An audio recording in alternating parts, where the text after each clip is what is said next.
Hello friends, कैसे हो। IT technical zone में आपका हार्दिक स्वागत है। प्रिय विद्यार्थियों, आज आपको आईटी इंजीनियरिंग ड्राइंग में जो कि IT NCVT annual system second year यानी फाइनल विद्यार्थियों का एग्जाम 23/11/2020 को इवनिंग शिफ्ट में हुआ था, वो कंप्लीट्स आपको एज इट इज जो एग्जाम में ड्राइंग शीट मिली थी उसके ऊपर करके आपको बताएंगे कि इस तरीके से आपको ये एग्जाम करना था। तो आइए चलते हैं क्वेश्चन पेपर पे। तो देखिए प्रिय विद्यार्थियों, ये जो क्वेश्चन पेपर है आईटी एनसीवीटी का, ठीक है, सेकेंड ईयर के जो विद्यार्थी थे फाइनल ईयर का ये एग्जाम था, ठीक है ना, जो कि काफी इजी क्वेश्चन आए हुए थे, लेकिन क्वेश्चन को समझना थोड़ा सा मुश्किल था। इस वजह से काफी विद्यार्थी क्वेश्चन ये नहीं कर पाए थे, ठीक है ना। तो कंप्लीट्स इस वीडियो इस टॉपिक में आपको बताने वाला हूं भी ये जो 4 क्वेश्चन आए हुए थे और ये काफी इजी क्वेश्चन थे, कैसे आपको ड्राइंग शीट के ऊपर ये डिवाइड करने थे, कैसे इनको बनाना था। उसके बाद में कंप्लीट शीट करने के बाद में आपको बताएंगे कि भी आपकी जो ड्राइंग शीट है एग्जामिनर उसको कैसे चेक करेगा विद इन एवल्यूएशन शीट, यानी जो क्राइटेरिया होता है, डायमेंशन के नंबर कितने होते हैं, नीटनेस के नंबर कितने हैं, लेआउट के नंबर कितने हैं, ठीक है ना। कंप्लीट चारों जो क्वेश्चन है उनके अलग अलग आपको बताएंगे। तो अब देखते हैं आपका एनसीवीटी का सेकेंड ईयर जो विद्यार्थियों का ये क्वेश्चन पेपर मैंने लिया हुआ है जो कि 23/11/2020 को हुआ था। तो इसमें देखिए 4 क्वेश्चन आए हुए थे, 3 घंटे का समय दिया हुआ था, काफी इजी क्वेश्चन थे। तो नंबर 1 पे देखते हैं, draw two view free hand drawing of domed cap nuts, यानी एक आपको कैप नट बना था डोम, ठीक है ना, आकार में, जो कि फ्री हैंड बनाना था, ठीक है ना, और कोई डायमेंशन आपको उसमें नहीं लेनी थी। काफी इजी क्वेश्चन था, मात्र 10 नंबर का ही ये क्वेश्चन था। इसमें किसी तरह की कोई दिक्कत नहीं, फटाफट ये 2 मिनट में क्वेश्चन रेडी आपका हो जाता है। उसके बाद में देखिए नंबर 2 पे क्वेश्चन दिया हुआ था, draw A snap head rivet suitable of shank diameter 20 mm। देखिए स्नैप हेड जो रिवेट्स है इसकी जो शैंक की जो चौड़ाई जो दी हुई थी वो आपको 20 mm लेनी थी, और उसके बाद में 1.6 इसका जो ऊपर का जो सर्कल होता है उससे मल्टीप्लाई आपको करना था, ठीक है ना। तो ये काफी आसान था, 2 नंबर क्वेश्चन भी और 10 नंबर का था। और उसके बाद 3 नंबर पे था, draw a parabola directrix ordinates method of focus is at 50 mm। एक पैराबोला बनाना था आपको, ठीक है ना, और 50 mm की एक लेंथ लेनी थी। काफी इजी क्वेश्चन है, काफी विद्यार्थियों ने फोन किया कि सर ये क्वेश्चन कैसे आएगा। तो ये पूरा कंप्लीट्स आपको विद इन ड्राइंग शीट के ऊपर उस जो एग्जाम जो आपने दिया था उसी ड्राइंग शीट के ऊपर आपको बताएंगे भी कितने मिनट में आप ये क्वेश्चन कर सकते हो। काफी इजी क्वेश्चन है, मात्र ये 5-7 मिनट का ही क्वेश्चन है ये पैराबोला बनाना। थोड़ा सा इसका एक ट्रिक बताऊंगा, उससे आप बना के देखना, काफी इजी आपको लगेगा। उसके बाद में देखिए नंबर 4 पे 20 नंबर का क्वेश्चन दिया हुआ है और सबसे इजी क्वेश्चन यही है इसमें, जो कि क्वेश्चन भी दिया हुआ है, आंसर भी इसके अंदर ही दिया हुआ है, एज इट इज आपको ड्राइंग शीट के ऊपर ये बनाना था, ठीक है ना। तो देखिए क्या बताया इसमें, ड्रा द फ्लोइंग 3 व्यूज, ठीक है ना। आपको ये निम्नलिखित जो है 3 व्यूज दिए गए हैं, ये आपको ड्रा करने हैं, जिसमें फ्रंट व्यू है, side view and top view, ठीक है। Bush journal bearing assembling the diameter of shaft is 30 mm, ठीक है ना। 30 mm का आपको डाया लेना है, ठीक है ना, शाफ्ट का, और ये आपको बनाना था। तो काफी इजी था। इसके अंदर जो साइज दिया हुआ था 3.6, ठीक है ना, डी दिया हुआ, तो जहां पे डी लिखा हुआ था उससे आपको मल्टीप्लाई करने थे। सारे साइज पहले आपको इसके ऊपर बना लेने थे, उसके बाद में आप उसको स्टार्ट कर सकते थे। जैसे प्लस का निशान लगाया और ये फर्स्ट एंगल के अंदर बना हुआ है, ठीक है ना। तो आइए अब हम स्टार्ट करते हैं ड्राइंग शीट के ऊपर। प्रिय विद्यार्थियों, इस तरह का क्वेश्चन पेपर आपको मिला था, ठीक है ना। क्वेश्चन नंबर 4 आपको समझा देता हूँ भी कैसे आपको करना था, ठीक है ना। तो देखिए ये फ्रंट व्यू है, ये टॉप व्यू है और ये आपका साइड व्यू है। इसके अंदर आपको कुछ नहीं करना था। देखिए जहां पे डी लिखा हुआ है, ठीक है ना, देखिए 2D है, इसको आपको 30 से मल्टीप्लाई करना था। डी है तो ओनली आपको ये देखिए 30 लिखा हुआ है यहाँ पे, ठीक है ना, क्योंकि मैंने ये क्वेश्चन पूरा सॉल्व किया था। उसके बाद 2D लिखा हुआ है, ठीक है ना। तो आपको क्या काम करना था, 2 × 30, तो ये आपका आ गया 60। ऐसे करना था। यहाँ पे देखिए 3.6D लिखा हुआ है, इसको मल्टीप्लाई करेंगे कितने 30 से, तो आपका आ जाएगा 108। उसके बाद में देखिए 0.7D दिया हुआ है, इसको अगर मल्टीप्लाई करेंगे 30 से तो आपका कितना आ जाए, 21 आ जाए, या 21 आ जाएगा। उसके बाद में देखिए 1.4D लिखा हुआ है, इसको अगर 30 से मल्टीप्लाई करेंगे तो 42 आ जाएगा। इसी तरह 1.2D दिया हुआ तो ये 36 आ जाएगा, ठीक है ना। तो इस टॉप व्यू के अंदर भी देख लीजिए, ये देखिए यहाँ पे 2D दिया हुआ है, ठीक है ना। तो ये 60 हो गया है। उसके बाद में ये दिया हुआ है आपका 2D, ठीक है ना, ओनली D दिया, सॉरी 5D दिया हुआ है, ठीक है। तो प्लस 6 और करना था, तो 36 आ गया। आपको इन चीज़ों का आपको ध्यान रखना था। दूसरा कि एक तो ये और एक ये, इसकी अगर चौड़ाई की अगर मैं बात करूँ तो कंप्लीट से, तो प्रिय विद्यार्थियों ये सेम आएगी आपकी, ठीक है ना, ये 42 आएगी। बाकी डायमेंशन इसके अंदर दी हुई थी, क्योंकि थोड़ा सा ये मुश्किल था, काफ़ी बच्चों को प्रॉब्लम आया था कि सर ये कितना है, तो ये दूरी सेम आएगी आपकी, ठीक है ना। तो अब हम चलते हैं कंप्लीट ड्राइंग शीट पे। प्रिय विद्यार्थियों इस तरह की देखिए ड्राइंग शीट थी आपकी, ठीक है ना। कंप्लीट जो ड्राइंग शीट है वो मैंने ली हुई है। तो इसके ऊपर देखिए क्वेश्चन कंप्लीट्स मैंने किया हुआ, एक पैरागोला वाला क्वेश्चन छोड़ा हुआ है क्योंकि थोड़ा मुश्किल था, तो इसके ऊपर हम लाइव प्रैक्टिस हम करेंगे, ठीक है ना। तो पहला क्वेश्चन आपका आया हुआ था डोम्ड कैबिनेट्स, ठीक है ना। तो आपको क्या काम करना है, पहले ड्राइंग शीट के ऊपर ये देखिए मैंने बाउंड्री जो लगाई हुई है ये 10-10 mm की है, ये यहाँ से यहाँ तक, ये कंप्लीट चारों तरफ आपको इस ड्राइंग शीट के ऊपर लगानी थी, ठीक है ना। उसके बाद क्वेश्चन देखने थे कि आपको कैसे सेटअप करने हैं। तो देखिए ये डोम्ड कैबिनेट बनाना था, 2 व्यू आपके बनाने थे, ठीक है ना। तो देखिए फर्स्ट व्यू ऐसे बना हुआ है और ये सेकंड व्यू बना हुआ है, और फ्री हैंड ये मैंने बनाया हुआ है। आपको अगर फ्री हैंड ये कैसे मैंने बनाया है तो इसकी एक वीडियो मैंने बनाई हुई है, ठीक है ना, कि फ्री हैंड जो डायग्राम है वो कैसे बनाए जाते हैं। तो वो प्रिय विद्यार्थियों एक बार वीडियो जरूर देख लेना, आपको भी समझ आ जाएगा भी इस तरीके से नीट क्लीन आप बना सकते हो, ठीक है ना। उसके बाद में ये जो डोम जो नट है इसका आप इस तरह यानी वर्टिकल अवस्था में भी बना सकते हो, इसका टॉप जो व्यू ऊपर बना सकते हो। कुछ विद्यार्थियों ने इसका साइड व्यू भी बनाया, वो भी सही है, ठीक है ना। कुछ विद्यार्थियों ने ऊपर करके नीचे बना दिया, वो भी ठीक है, ठीक है ना। तो इसमें कोई मुश्किल नहीं था, तो ये आप आसानी से बना सकते थे। उसके बाद में 2 नंबर क्वेश्चन यहाँ पे किया हुआ, ये देखिए स्नैप हेड रिवर्ट्स, ठीक है ना। तो इसमें क्या था, ये देखिए एक सेंटर लाइन आपको लगानी थी और यहाँ से आप 20 mm की दूरी लेनी थी, ठीक है ना। इसकी लंबाई ऐसे इसलिए लिख दी है भाई आपकी आवश्यकता है 40-50 mm की डिस्टेंस यानी लंबाई आप ले सकते हो। उसके बाद ऐसे लगाना क्योंकि जो स्नैप हेड जो रिवर्ट्स है इसका जो स्टैंडर्ड जो है वो है 1.6, ठीक है ना, और ये डी इससे मल्टीप्लाई करेंगे तो 32 आ जाएगा। यहाँ पे रख के एक आपको ऐसे सर्कल लगा देना, तो ये कंप्लीट्स आपकी हो चुकी है, ठीक है ना। आपको नाम लिखना था स्नैप हेड रिवर्ट्स। उसके बाद में नंबर 3 पे जो क्वेश्चन आया हुआ पैरागोला, ये वो यहाँ पे बनाएंगे। उससे पहले क्वेश्चन नंबर 4 पे चलेंगे। तो प्रिय विद्यार्थियों इस तरह का ये क्वेश्चन आपको बनाना था, ठीक है ना, और ये कंप्लीट्स। तो ये क्वेश्चन आपको बनाना था, ये देखिए किस तरह बना हुआ है। और इसी तरीके से जब भी आप ड्राइंग शीट बनाओ नीट क्लीन आपकी होनी चाहिए, ठीक है ना। तो क्वेश्चन हम देख लेते हैं साथ साथ में, और यहाँ पे ऐसे रख लेते हैं, ठीक है ना। तो देखिए इसमें आपको क्या काम करना है, ऐसे एक प्लस का निशान लगाना था, लेकिन थोड़ा सा क्वेश्चन ये आपको देखना था क्योंकि 10-10 mm की हम लेते हैं, लेकिन इसके अंदर ऊपर थोड़ा सा ये साफ्ट का सिरा भी दिखाया हुआ है, इस वजह से थोड़ी डिस्टेंस आपको ज़्यादा लेनी थी, ठीक है ना। तो ये क्वेश्चन काफ़ी कोई किसी तरह का कोई मुश्किल नहीं था क्योंकि एज इट आपको बनाना था, और ये लगभग मान के चलो 30 मिनट में आप ये बना सकते हो। तो इसके अंदर लंबाई देखिए, सबसे पहले कहाँ से स्टार्टिंग करेंगे, इससे यहाँ से यहाँ तक दूरी आपको मेंशन कर लेनी है भी टोटल ये जो लंबाई है ये कितनी है, ठीक है ना। ये आपके लगभग है 6 इंच यानी 150 mm। तो 150 mm की एक आपको लाइन लगानी थी, ठीक है ना। उसके बाद में ये लाइन लगानी थी, 18 दिया हुआ है, तो ऐसे करके ये 18, ठीक है ना। तो इस तरीके से आपको ये करना था। उसके बाद में जो सर्कल जो दिया हुआ है वो कितने का है, वो सर्कल दिया हुआ है आपका 60 का, ठीक है ना। तो ऐसे इसी दूरी के ऊपर आपको ऐसे रख के प्रकार को, और ये बड़े वाला सर्कल लगाना था इस पॉइंट तक, ठीक है ना। यहाँ से ऐसे ऐसे आएगा तो आपको ये लगेगा कि भी यहाँ तक ये सीधा आ रहा है, नहीं तो ये ऐसे ऐसे गुलाई आ जाती है, ठीक है ना। ये डिस्टेंस आपकी 5 से 7 mm नीचे थी, ठीक है ना। उसके बाद ये सेंटर लाइन ऐसे इसमें भी लगाई हुई है, ऐसे भी आपको लगानी, क्योंकि ये जो प्रोजेक्शन जो बना हुआ है फर्स्ट एंगल में ये आपका सेंटर लाइन के ऊपर ही बना हुआ है, ठीक है ना, ऐसे। उसके बाद में ये सर्कल आप लगा देते हैं, ठीक है ना। उसके बाद में डायमेंशन जो दी हुई है उसके अनुसार कर देते हैं। उसके बाद में जस्ट आपको बनाना था नीचे की तरफ, ठीक है ना।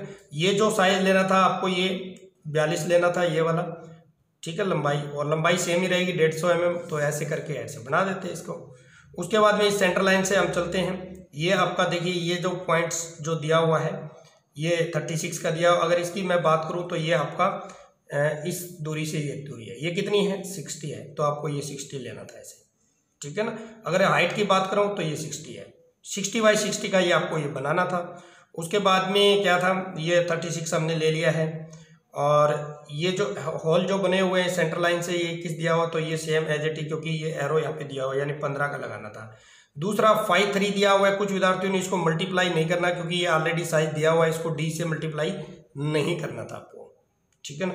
तो ये ऐसे आपको जो एज इट इज जो नाम दिया वही मैंने लिखे हुए हैं। नीचे देखिए टॉप व्यू लिख दिया है, उसके बाद में top half in section view लिख दिया है, ठीक है ना।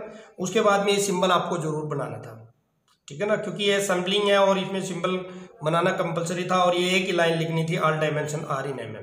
तो इस तरीके से नीट क्लीन तरीके से आप इसको बना सकते हो। आइए प्रिय विद्यार्थियों, अब हम चलते हैं क्वेश्चन नंबर 3 पे। पैरागोला आपको बना के बताएंगे भी, इस तरीके से पैरागोला आप बना सकते हो, ठीक है। आपको क्या काम करना है, एक लाइन लगानी है, सीधी लाइन लगाएंगे यहाँ पे बिल्कुल, और थोड़ी मैं ये लाइनें डार्क लगाऊंगा ताकि आपको साफ दिखाई दे, ठीक है ना। उसके बाद में दूसरी जो लाइन लगानी थी वो लगानी थी आपको ऐसे, जो एज इट इज मैं कर रहा हूँ। अगर इस तरीके से बनाओगे तो आपको कोई मुश्किल नहीं है किसी तरह की, ठीक है। देखिए इतना करना था आपको, यहाँ पे लिखना था आपको ए, और यहाँ पे लिखना था बी, और यहाँ पे लिखना था सी, ठीक है ना। इतना करने के बाद में आपको क्या काम करना है, इस पॉइंट पे रखना है आपको सी वाले पे, और 50 mm की दूरी पे एक पॉइंट लगाना है। देखिए 1 2 3 4 5, ठीक है ना, लग गया ना। उसके बाद में जब भी आपको पैरागोला बनाना होता है तो उसका हाफ करना है। 50 का हाफ कितना हो जाएगा 25 पे, अगर यहाँ 40 दिया हुआ तो 20 होता, तो 25 पे एक पॉइंट्स और लगा लेते हैं यहाँ पे, ठीक है ना। तो ये देखिए 2 पॉइंट्स आ गए हैं। तो ये जो पॉइंट्स जो हमारा आया है इसको हम एफ लिखेंगे। एफ क्यों लिखेंगे, क्योंकि फोकस पॉइंट हमारा एफ है, ठीक है ना। उसके बाद में हम क्या काम करेंगे, वी लिखेंगे, यहां पे आपको लिखना वी, वर्टेक्स ऐसे, ठीक है ना। ये पॉइंट्स और ये पॉइंट्स, फोकस पॉइंट्स। उसके बाद में जो वर्टेक्स वी लिखा हुआ है इस पॉइंट पे आपको स्केल रखना है ऐसे, ठीक है ना। बराबर दूरी पे आपको निशान लगाने हैं। ये निशान आप 5 mm के लगा सकते हो, 10 के लगा सकते हो, 15 के, 20 के, जो मर्जी आपकी। तो हम ले लेते हैं पॉइंट से 10-10 mm के 6-7 पॉइंट्स, 1 और यहाँ पे 2 3 4 5 6 7 और चलो 8 तक ले लेते हैं, ठीक है ना। अब आपको क्या काम करना है, ये 8 जो पॉइंट जो आए हुए हैं इनको थोड़ा सा ऐसे ऐसे डार्क कर लो, ठीक है ना, ताकि आपको पता चले। उसके बाद में ये देखिए ऐसे आपको रखना है और इनके ऊपर एक लाइन लगानी है, पैरेलल लाइन खींचनी है आपको। तो देखिए ऐसे 1, और स्केल आपका बिल्कुल सीधा होना चाहिए, ठीक है। उसके बाद में यहाँ पे था ना पॉइंट्स,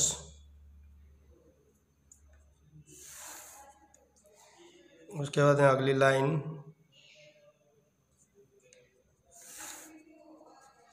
फिर अगली लाइन। काफ़ी ईजी है प्रिय विद्यार्थियों, इसमें देखिए कोई मुश्किल नहीं है। पैरेलल लाइन आपको लगानी थी, 50 mm की दूरी हमने डिस्टेंस पहले ही ले ली है, और एक पॉइंट और, ठीक है। यहां तक करने के बाद में आपको क्या काम करना है कि ये जो लाइन आई है यहाँ पे आपको लिखना है फर्स्ट, और यहाँ पे लिखना था 2 3 4 5 6 7 और 8। ये 9 10 तक भी ले सकते हो, 5 तक भी ले सकते हो, ठीक है ना। उसके बाद में आपको क्या काम करना है, सीधा आपको लेना है एक तरह का प्रकार, ठीक है ना। आपको क्या काम करना है, सीधा इस पॉइंट से लेके और 1 तक आपको इसकी डिस्टेंस मापनी है, ठीक है ना, चेक कर लिया। अब आपको क्या काम करना है, इसकी जो नोक जो है इसके फोकस पॉइंट के ऊपर ऐसे रखनी है। देखिए फोकस पॉइंट पे, फोकस पॉइंट लिया था ना, कितने पे था फोकस पॉइंट आपका 50 पे था, ठीक है ना। वर्टेक्स पॉइंट यानी वी वाला कितने पे था 25 पे था। तो मैंने क्या काम किया, ये देखिए ऐसे, और अब फोकस पॉइंट पे ऐसे आपको रखना है, और जो पहली जो लाइन है उसको आपको इस तरीके से काटना है, ठीक है ना, और इस साइड से भी लाइन को ऐसे काटना है, ठीक है। उसके बाद में देखिए हम चलेंगे पॉइंट नंबर 2 पे, देखिए ऐसे, और अब फोकस पॉइंट पे चलेंगे इस पे, और ये फिर आपको फिर एक बार काटना है यहाँ से, ठीक है ना, और इस साइड से भी ऐसे काट देते हैं। अब आपको क्या काम करना है, ये ऐसे 3 पे चलेंगे और फिर फोकस पॉइंट पे,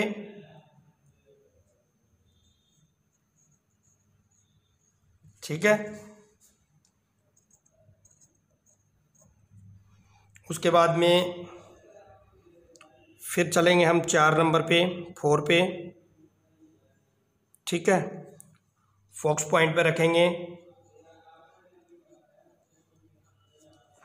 और फिर ऐसे काटेंगे इसको। अब हम चलेंगे 5 पे, ठीक है। फिर चलेंगे फोकस पॉइंट पे।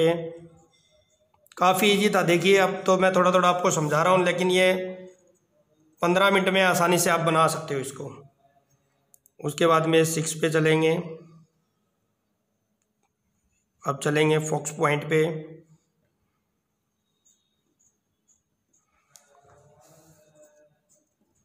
ठीक है। अब चलेंगे 7 पे, और ये आपका फिर फोकस पॉइंट्स, और इधर भी फोकस पॉइंट्स। और अब चलेंगे लास्ट वाले पे, 8 पे, और आपका ये फोकस पॉइंट्स, और ये भी आपका फोकस पॉइंट्स, ठीक है ना। तो इतना बनने के बाद में आपको देखिए आपका रेडी हो चुका है। और ये जो है ना पॉइंट्स और ये वाला पॉइंट्स ऐसे ऐसे मैच करेंगे इनके साथ, ठीक है ना। तो उसके से पहले आपको क्या काम करना है, P1 इनके डायमेंशन हम लिख लेते हैं ऐसे, ये आपका P1, और यह आ गया आपका P2, और ये P3, P4, P5, P6, 7, 8। इसी तरह नीचे की तरफ आपको क्या काम करना है, P1 और डैश आपको कर देना है ऊपर, और P2 dash, P3 dash, P4 dash, P5 dash, P6 dash, P7 dash, P8 dash, ठीक है। अब आपको जस्ट क्या काम करना है, देखिए इस पॉइंट से, V वाला पॉइंट इसीलिए लिया था ताकि हमारा आगे का जो पैराबोला है वो सही बने। तो इस पॉइंट से लेके इस पॉइंट से ऐसे बीच से हमें गुजारते हुए फ्री हैंड इसको बनाना होता है,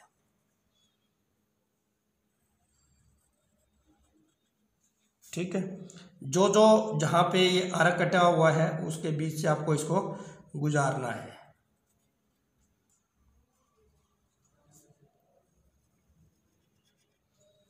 ठीक है ना। उसके बाद में ये जो पॉइंट्स जो है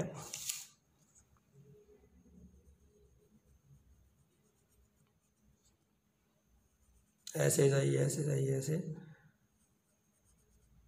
ठीक है ना, थोड़ा सा और। तो ये आपका इस तरह से आप इसको रेडी कर सकते हो, ठीक है ना। तो ये F समझ आ गया होगा आपका, ये F पॉइंट्स हो गया। और दूसरा इसके अंदर आप एक और भी कर सकते हो, थोड़ा सा और बता देता हूँ आपको मैं। ये जो लाइन है आपको इस तरह से लगाते हो तो ठीक है, ठीक है ना। तो ये कंप्लीट्स हो चुका है प्रिय विद्यार्थियों आपका डायरेक्ट्रिक्स जो लाइन जो है, ये वाली जो लाइन है इसको डायरेक्ट्रिक्स लाइन बोलते हैं। तो यहाँ पे आप लिख देते हो तो अच्छी बात है, नहीं अगर किसी ने नहीं लिखा है तो कोई दिक्कत नहीं है। x, ठीक है ना। तो ये कंप्लीट हो चुका है। और नीचे आपको जब भी मैंने बताया कोई भी अगर डायग्राम बनाते हो तो ये जो पैराबोला ये लिखना बहुत ही जरूरी है। तो आपको यहाँ 5 mm में पैराबोला,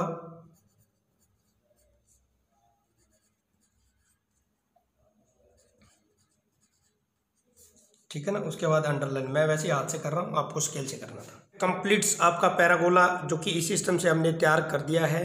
तो सारे जो 4 के 4 क्वेश्चन है वो 16 आपको करके बता दिए हैं। तो आइए अब चलते हैं कि ये जो ड्राइंग शीट आपकी एग्जामिनर है वो कैसे चेक करेगा, ठीक है ना। तो देखिए ये आपका है पेपर और ये है आपकी एवल्यूएशन क्राइटेरिया ड्राइंग शीट को चेक करने का, ठीक है ना। तो नंबर 1 पे देखेंगे पहला क्वेश्चन, ठीक है ना, जिसमें आपको बनाना था डोम कैप नट बनाना था, जिसमें आपका जो शेप है तो वो चेक की जाएगी इसकी, ठीक है ना। भी डोम जो नट जो बनाया है आपने कैप नट, इसकी जो शेप सेम है या नहीं है। उसके बाद डायमेंशन, ठीक है ना, फार्मूला क्या लिया हुआ है आपने, तो इसके कितने नंबर है, 2 नंबर है। नीटनेस के कितने नंबर है, 2। अभी कितने आपने साफ सुथरा किया है या नहीं किया है, ठीक है ना। टोटल आपके 10 नंबर हो गए। उसके बाद में देखिए क्वेश्चन नंबर 2 पे आपका है रिवर्ट्स बनानी थी आपको, है ना, ये वाली। तो इसके अंदर देखिए लाइन वर्क शेप देखिए बिल्कुल 6 नंबर के हैं, बिल्कुल बना दी ना। जिन बच्चों ने डायमेंशन अगर नहीं किया, अगर शेप बना दिए तो आपको 6 नंबर मिलेंगे। उसके बाद में देखिए डायमेंशन अगर आपने की हुई है ये वाली और ये वाली 2 डायमेंशन करनी है तो 2 नंबर मिलेंगे। नीटनेस अगर साफ सुथरी बनाई है तो आपको कंप्लीट 10 नंबर मिलेंगे। उसके बाद में नंबर 3 पे है आपका क्वेश्चन पैराबोला, ठीक है ना। तो पैराबोला के लिए देखते हैं क्या क्राइटेरिया रखा हुआ है। नंबर 1 पे तो देखिए दिया हुआ है 4 नंबर की कंस्ट्रक्शन, यानी इसकी बनावट कैसे है, ठीक है ना। कुछ विद्यार्थियों ने लाइन लगा के अगर ये बना दिया है तो उनको 4 नंबर मिल जाएंगे। लाइन वर्क अगर प्रॉपर किया है तो 2 नंबर के मिलेंगे। जो लाइनें लगाई है ना ये सारी कंप्लीट 2। नीटनेस भी कितना आपने साफ सुथरा बनाया है, ठीक है ना। अगर डायमेंशन अगर आपने की हुई है तो उसके 2 नंबर आपको मिलेंगे, ठीक है ना। डायमेंशन का मतलब आपने ये जो दूरी है या 50 ली है, ठीक है ना, जो जिस डायमेंशन के अकॉर्डिंग अगर आपने बनाया है ये तो 2 नंबर टोटल हो गया आपके 10 नंबर। तो अब चलते हैं आपका जो चौथा क्वेश्चन था आपका असेंबलिंग थी ना। तो असेंबलिंग के अंदर क्या क्राइटेरिया रखा हुआ है वो चीज़ चेक करेंगे। तो सबसे पहले देखिए फ्रंट व्यू दिया हुआ है, फ्रंट व्यू ये है, इसमें लाइन वर्क के 4 नंबर है। अगर आपने कंप्लीट से लाइन लगाई है तो 4 नंबर। डायमेंशन अगर की है, ये 2 डायमेंशन करनी थी, ये वाली, तो उसका 1 नंबर है। नीटनेस कितना साफ सुथरा बनाया है उसका भी 1 नंबर है। टोटल 6 नंबर आपको इसमें मिलेंगे। उसके बाद देखिए लाइन वर्क, ठीक है ना, साइड व्यू का, ये है आपका साइड व्यू जिसमें लाइन वर्क के 4 नंबर है, डायमेंशन का 1 है, नीटनेस का 1 है, टोटल 6 नंबर। उसी तरह है आपका टॉप व्यू, ये है आपका टॉप व्यू, इसमें लाइन वर्क के आपके 4 नंबर रहेंगे, बाकी डायमेंशन और नीटनेस के 1 नंबर, टोटल हो गया आपके 6 नंबर, ठीक है ना। उसके बाद में देखिए नोट अगर लिखे आपने all dimension R in mm लिखा हुआ है तो सही है, ये देखिए। उसके बाद में दिया हुआ है सिंबल, ये यहाँ पे सिंबल बना हुआ है। अगर आपने लेआउट मतलब पूरा अच्छी तरह इसको तैयार किया है तो 2 नंबर। तो यानी ये दोनों आपको करने जरूरी थे, इन्हीं के 2 नंबर थे। देखिए इसका भी 1 था, ये था। तो ये आपका कंप्लीट्स मैंने आपको बता दिया। भी इस तरीके से जो है आपकी जो ड्राइंग शीट है वो चेक की जाती है। आशा करता हूँ कि प्रिय विद्यार्थियों ये वीडियो आपको जरूर पसंद आएगी। फिर मिलता हूँ एक नई वीडियो है, तब तक आपको जय हिंद, जय भारत, वंदे मातरम।